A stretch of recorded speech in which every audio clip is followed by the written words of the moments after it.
Hey there, my name's Rin Harasaki. If you haven't heard of me, I'm an American Breath of the Wild player who has spent over 2,300 hours battling in Hyrule. I've spent a whole lot of time making combat videos and pioneering several Breath of the Wild techniques. The bow spin, for example, is one of my creations. So naturally, when a game came along that everyone was touting as a Breath of the Wild clone, my interest was piqued, and I had to see what it was like for myself. Since its first reveal, Genshin Impact got both a lot of attention and flack for its Breath of the Wild-like appearance and gameplay, making people question its originality. Why would I play this game if it's just a worse version of Breath of the Wild, they would say. After playing this game for 50 hours, I can confirm that, yes, it does have similarities to Breath of the Wild, but that doesn't mean you shouldn't play it. And there's a lot of interesting things going on with this game, which I'll go over. To make it easier to digest, the comparison can be split into three main sections: exploration, combat, and overall thoughts.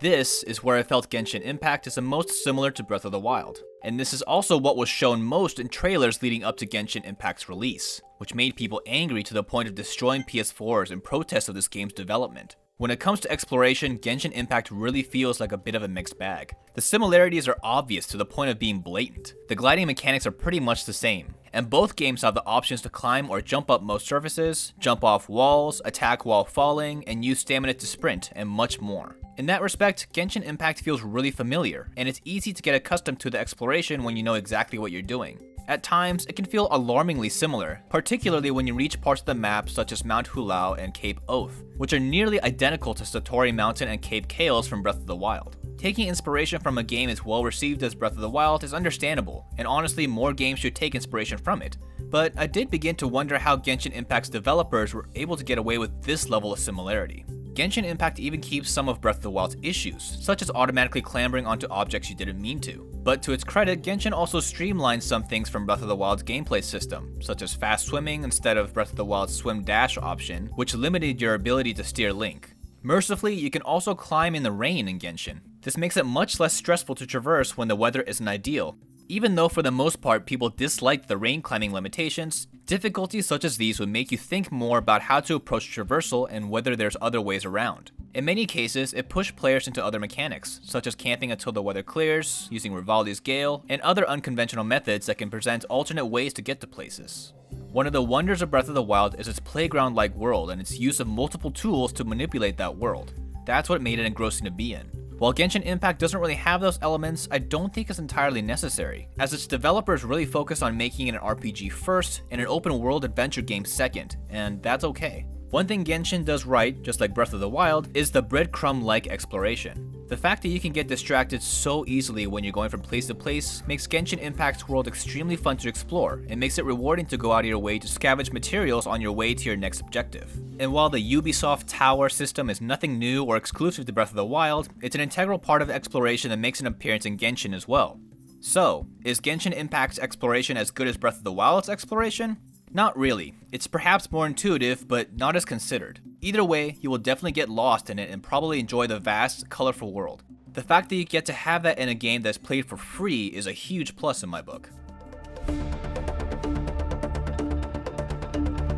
My definition of Breath of the Wild's combat is going to be completely skewed compared to the average player, so I'll try to approach this from a top-down view of combat in general.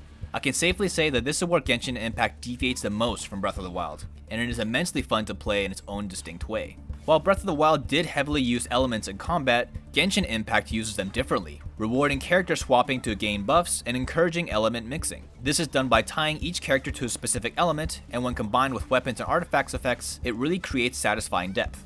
This is where the RPG element really shines and makes elemental play completely different in Genshin Impact. To go a little deeper, general combat overall is fairly different in Genshin as well. Besides one counter stance character, there's no proper guarding or parry button in Genshin Impact, leaving dash as your only defensive maneuver. And while there are falling attacks, you're unable to do any action while jumping, making most jump cancels in the game fairly useless. The control scheme in Genshin is also completely different, but it feels good to perfectly dodge an attack and then blast mixed elements against your foes. All in all, both games are fun in their own independent way and have rewarding combat. Breath of the Wild just has a kind of room for creativity that appeals to lab monsters like me. The leveling of multiple characters and progression of artifacts and weapons in Genshin Impact is a fun system that gives the game a unique flavor that channels its gacha game roots. While acquiring these characters feels pretty unnatural and completely breaks the story immersion of the game, the characters are actually all very unique, and all of them can be viable on a team, except for Amber.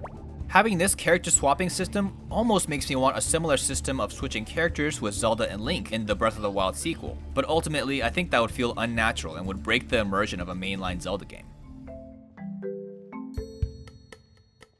Genshin Impact, like I stated before, is an RPG first and an open world adventure game second. As a person who loves both genres very much, this marriage really does work out in this case. There are a ton of RPGs out there that kill the exploration factor with design decisions such as invisible barriers and streamlined dungeon crawls that go in a singular path, and Genshin doesn't do that.